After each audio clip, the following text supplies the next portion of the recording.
precisávamos de ter água potável e luz elétrica. Recibi como fica longe de bom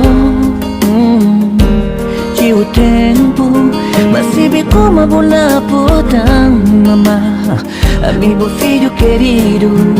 Se vi como é distância que longe se não assim, e com bom motivo ali eu senti-se para no casa mamá, como de tudo em a luta.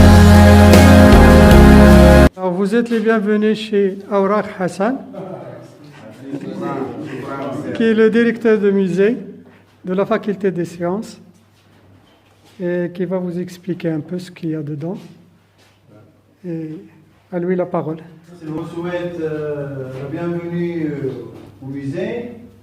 C'est le musée universitaire et on est très heureux de vous accueillir et de vous expliquer, d'essayer de vous montrer l'intérêt de ce musée et ses richesses au niveau patrimoine archéologique et géologique. Donc on est content que de votre association et de votre pays, qui est la Guinée-Bissau, qu'on connaît bien. C'est un pays ami du Maroc et on aime bien ces pays. Donc, alors le musée, il a été créé en 2012. Suite à la richesse, on fait des fouilles archéologiques. Alors tout le matériel que vous avez ici devant vous, 90% c'est de l'oriental, c'est de Maroc oriental. Donc Oujda, Jrada, Fidig et tout ça. Donc ce sont ces trésors de l'oriental. Alors on a voulu valoriser, donc on a créé ce musée, c'est pour les étudiants d'abord, mais aussi pour tout le monde, pour qu'on puisse voir la richesse et les potentiels archéologiques de cette région. Alors, puisqu'on est dans une institution pédagogique, on a classé par ordre chronologique. On a les fossiles qui représentent le paléozoïque, l'ère géologique primaire, qui commence entre 540 millions d'années jusqu'à 250 millions d'années. Alors, ce que vous avez ici dans cette vitrine appartient à cette époque-là, qui est le paléozoïque. Alors, dès que vous trouvez des trilobites, ce genre de fossiles-là, qui sont des arthropodes, ils sont tous dans le paléozoïque, c'est l'ère primaire. Et quand on les trouve, ils vont nous donner aussi une idée sur l'environnement, le milieu où ils vivaient. Donc, ils vivaient dans la mer.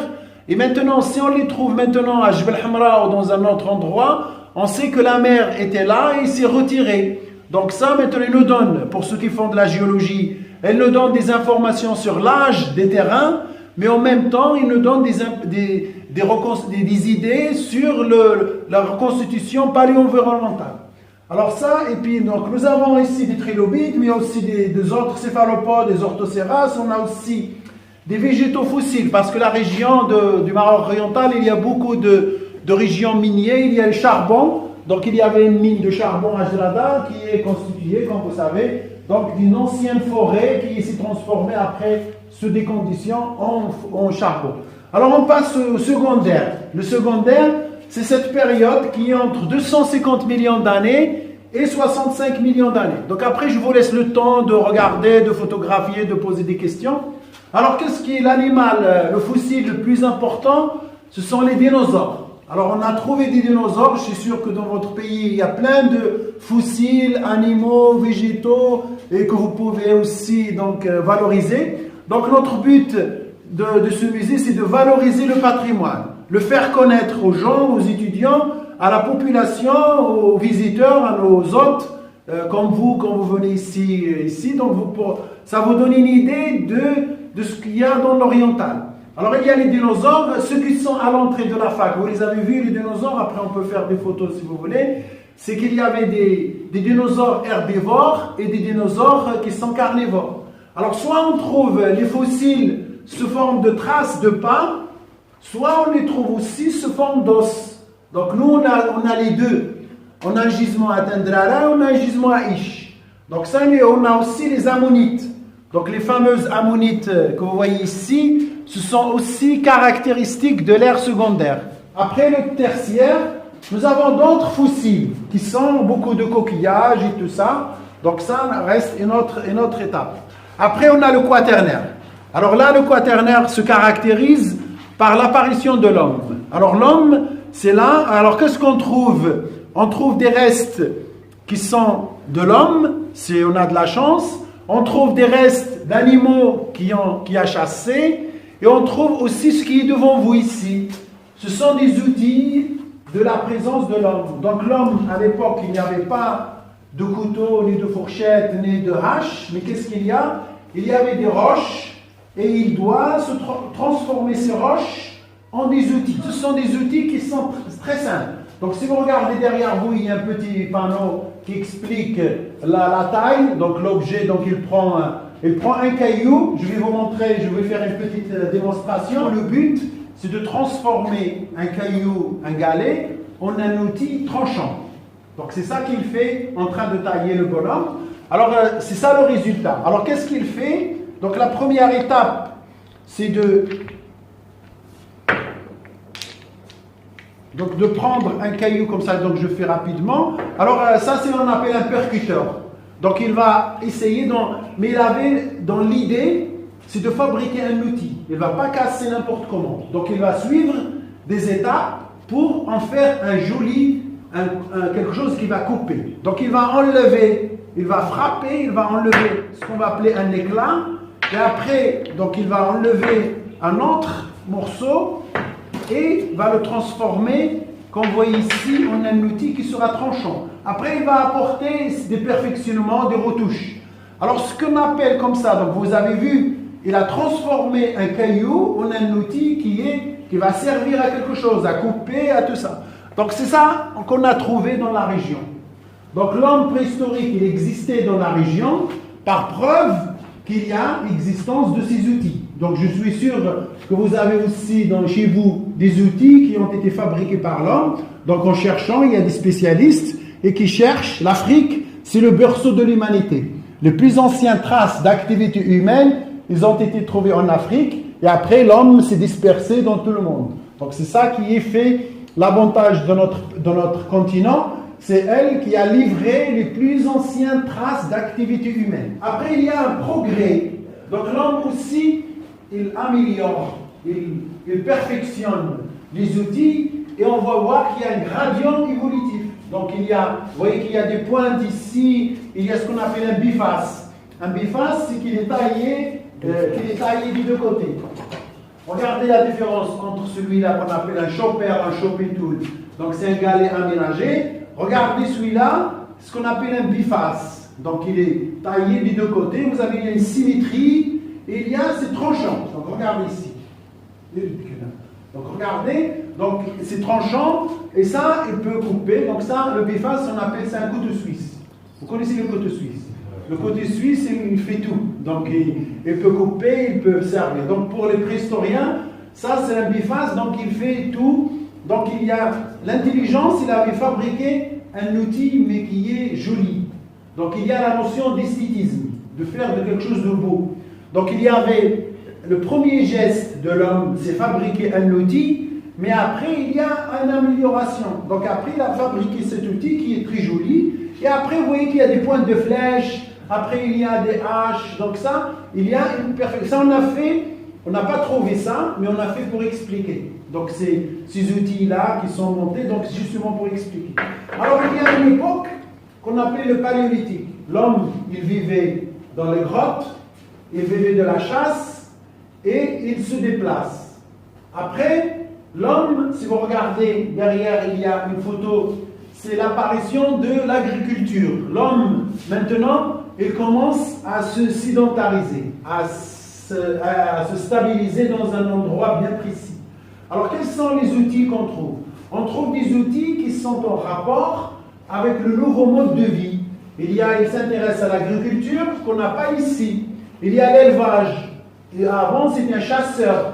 Maintenant, et on trouve des haches qui sont avec un nouveau mode de vie il s'intéresse à l'agriculture, à la domestication des animaux, à l'élevage. Donc, c'est un autre mode de vie qui change.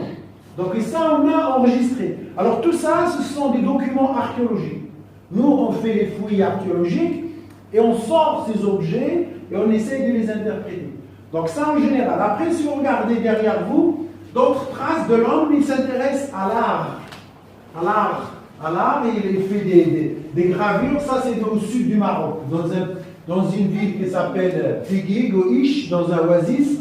Et l'homme, il laisse donc une autre dimension. Une autre, c'est maintenant s'intéresser à la dimension du symbolisme. Donc, il essaye en même temps de nous laisser des œuvres d'art, mais en même temps, il va nous laisser des archives pour connaître son mode de vie, les animaux qui vivaient et tout ça. Donc il a dessiné, regardez ça c'est des dessins qui sont simples, mais si vous regardez sur internet où il y a des tableaux d'art et tout ça de l'homme, c'est extraordinaire. Donc ça c'est le savoir-faire de l'homme, d'accord? Alors regardez ici, les animaux qui ont été chassés. Regardez cet animal géant ici, on l'a trouvé à 100 km d'ici, dans un village qui s'appelle ce que vous avez vu à l'entrée de la fac. Donc on a donné à l'artiste ces éléments-là, ces fossiles, et on lui a demandé de faire une reconstitution d'un animal comme ça. Okay?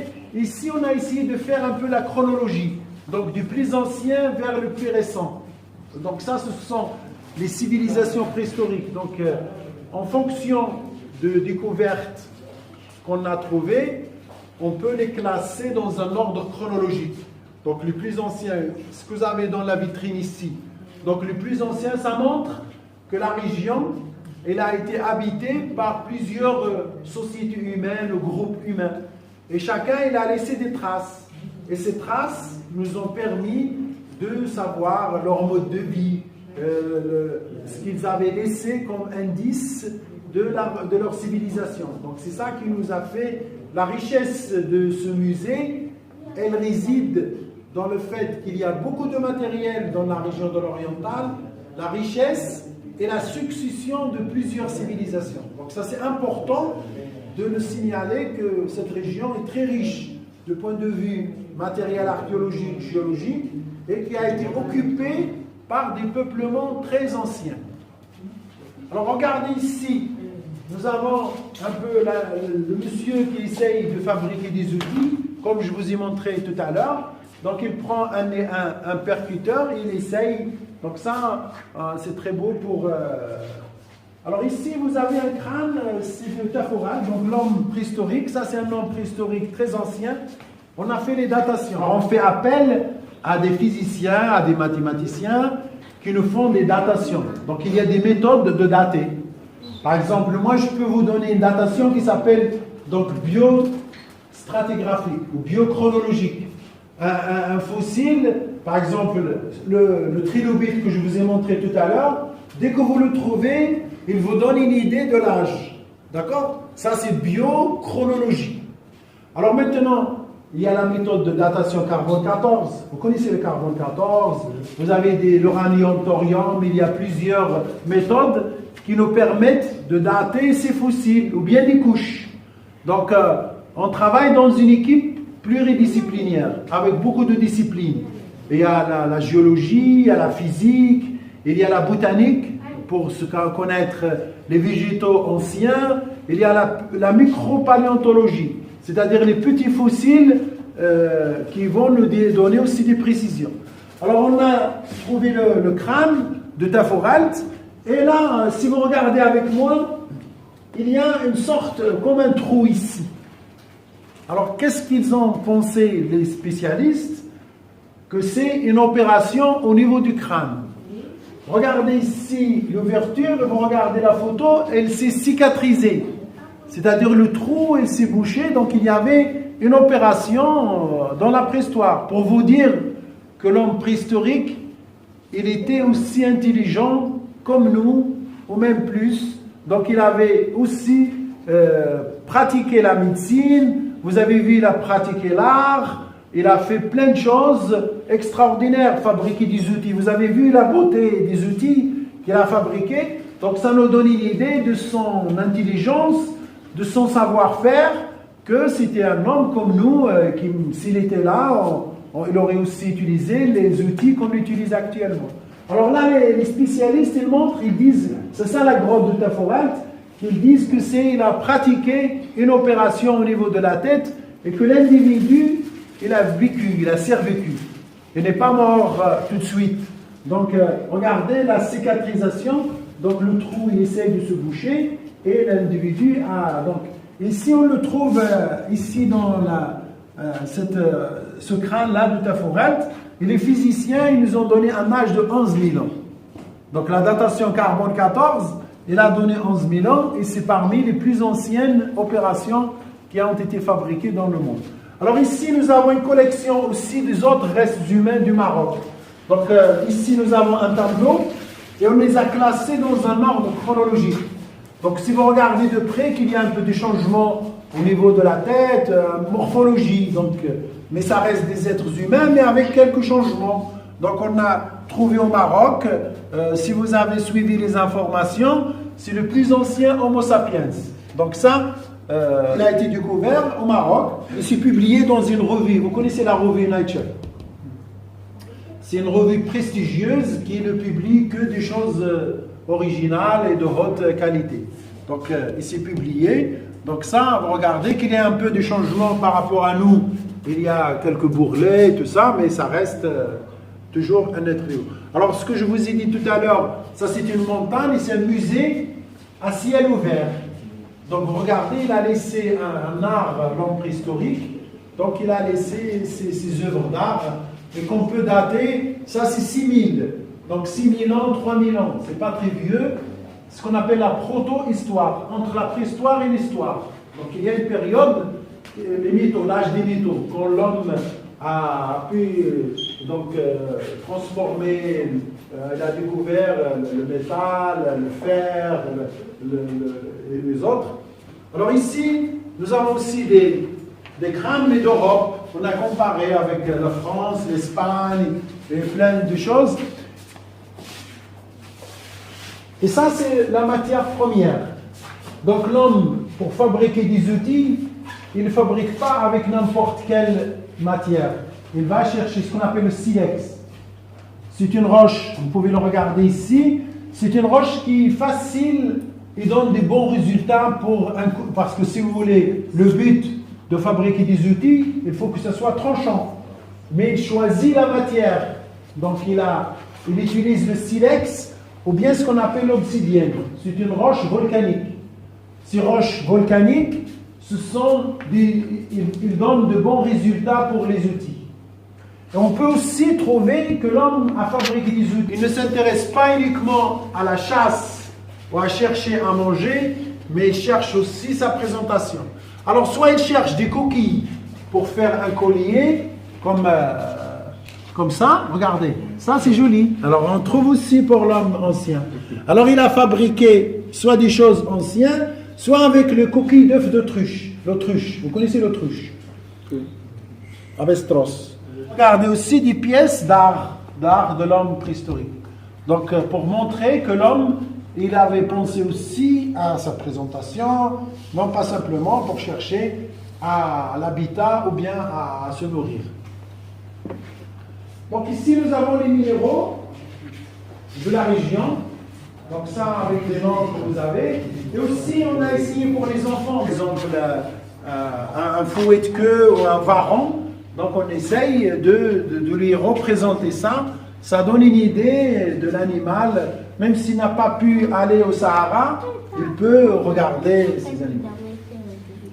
Donc voilà en gros ce que nous avons dans le musée, mais on peut discuter si vous avez des questions. Le message qu'on voulait vous passer pour vous, des étudiants, c'est la valorisation du patrimoine. Donc il faut faire connaître. Beaucoup de gens ne connaissent pas ce patrimoine, ne connaissent pas qu'il y a des richesses. Et nous, on veut essayer de le valoriser et le laisser pour ses enfants. Donc leur histoire, leur identité, les gens se battent pour conserver leur patrimoine. Donc c'est ça. Nous, parce qu'il y a des trafics. Vous savez que l'Afrique, tout est en Europe, dans les grands musées, soit en France, soit en portugais, soit toutes les richesses. Alors ils font des richesses à partir des trésors des pays qui ont été colonisés. Donc ils ont tout pris. au Maroc, au Guinée-Bissau, au Guinée équatoriale et tout. Donc ça, et nous on essaye avec ce qu'on peut, ces petites choses, c'est de valoriser, de donner l'importance. Parce que pour les gens, ils me disent c'est juste une pierre. Mais il a une pierre qui nous raconte une histoire. Donc c'est pas la même chose. Querida mãe Guiné-Bissau, é impossível ficar indiferente perante todo o teu sofrimento. Mas os teus filhos amam-te muito.